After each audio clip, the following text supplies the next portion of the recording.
Hello friends, तो आज की इस वीडियो में हम आपके साथ शेयर करने वाले हैं मूंग की दाल की बड़ी की रेसिपी, जो आपको बहुत ज़्यादा पसंद आने वाली है। और अगर आपने ये बड़ी कभी भी घर पर ट्राई नहीं करी है तो बनाकर ज़रूर देखिएगा, आपको बहुत ज़्यादा पसंद आएगी। और अगर आपके घर में भी कभी समझ में नहीं आता है कि कौन सी सब्ज़ी बनाए, तो आप यहाँ पे बड़ी आलू की सब्ज़ी बनाकर खा सकते हैं, सभी को बहुत पसंद आएगी। और अगर आपके घर कोई ऐसा है जिसे मूँग की दाल नहीं पसंद है, तो इस तरह से आप बड़ी बनाकर भी रख सकते हैं, स्टोर करके सालों साल चलने वाली ये चीज़ है। अब चलिए बताते हैं हमने इसे कैसे बनाया। सबसे पहले तो आप मूंग की दाल ले लीजिए। यहाँ पे हमने आधा किलो मूंग की दाल ली है, छिलके वाली है। अगर आपके पास बिना छिलके वाली हो तो आप ज़रूर उसको ले सकते हैं। तो सबसे पहले ओवरनाइट यानी रात भर आपको यहाँ पे दाल को भिगोना होगा अच्छे से, जब तक कि ये फूल नहीं जाती। तो हमने रात में अच्छे से भिगो दिया था। और ये देखिए, अगली सुबह जब आप देखेंगे मूंग की दाल को, तो आपकी मूंग की दाल बहुत ही अच्छे से फूल जाएगी।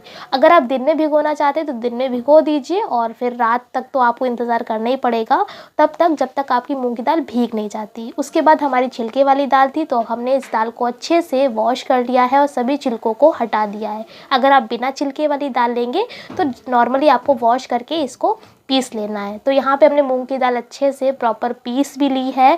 और हाँ, ये आपको ध्यान रखना है, मूंग की दाल पीसते समय आपको यहाँ पे ज़्यादा पानी का यूज़ नहीं करना है। देन उसके बाद हमने यहाँ पे थोड़ा सा हींग और जीरा ऐड कर दिया था। और उसके बाद एक बड़ी सी परात लेकर, जैसे कि आप अपने स्क्रीन पर देख रहे हैं, एक बड़ा सा बर्तन ले लेंगे गहरा, और इसमें पूरी मूंग की दाल का जो बैटर है इसको अच्छे से फेंटेंगे। और कब तक फेंटना है तो उसको भी आपको पता कर सकते हैं। कम से कम 15 से 20 मिनट तक फेंटते रहिएगा दाल को। और दाल फेंटने के बाद आप चेक करना चाहेंगे तो इस तरह से आप पानी ले लीजिए किसी भी ग्लास या कटोरी में, और इस तरह से उस बैटर को डालकर देखें तो वो जो बैटर है दाल का वो ऊपर आ जाएगा, मतलब तैरने लगेगा। यानी कि आप समझ जाएंगे कि जो दाल है वो आपकी हल्की हो गई है।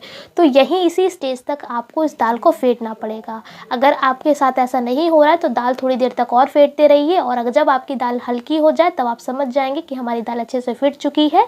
और बस उसके बाद जो है आपको इस तरह से दाल की जो बड़ियां हैं वो तोड़ देनी है। कैसे तोड़ते हैं तो वो आपको स्क्रीन पर आप देख ही रहे हैं। एक कपड़ा बिछा लीजिए धूप में, या आप पन्नी पर भी बना सकते हैं, ठीक है। तो फिलहाल हमने यहाँ पे एक कपड़ा जो है वो बिछा लिया है धूप में, और इस तरह से हाथों की मदद से आपको हाथों में थोड़ा सा बैटर लेना है दाल का, और फिंगर्स की यानी उंगलियों की मदद से इस तरह से छोटी छोटी सी जो बड़ियां हैं वो आपको यहाँ पे तोड़नी है।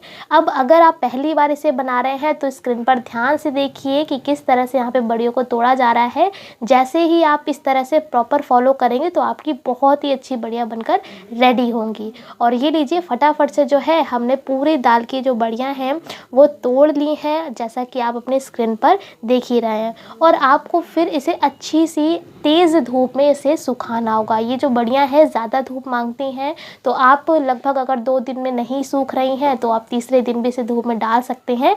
कुल मिला के आपको इसे अच्छी तेज़ धूप में इन्हें सुखाना होगा। सूखने के बाद कुछ इस तरह से आपको ये दिखाई देंगी। जब ये अच्छे से सूख जाएं तो इन बड़ियों को आप छुटा लीजिए, और ये देखिए इस तरह से सूखने के बाद आपको दिखेंगी। अब जब भी आपका मन हो, जब कोई सब्ज़ी खाने का मन ना हो, तो आप इस तरह से आलू बड़ी की सब्ज़ी बनाकर घर में खा सकते हैं।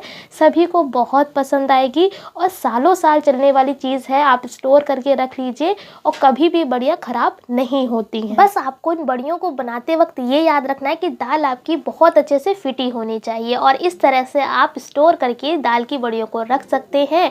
और अगर आपको ये हमारी दाल की बड़ी की रेसिपी पसंद आई हो तो प्लीज़ वीडियो लाइक ज़रूर कर दीजिएगा। और अभी तक आप हमारे चैनल पर नए हैं तो चैनल को सब्सक्राइब ज़रूर कर लीजिए। Thanks for watching.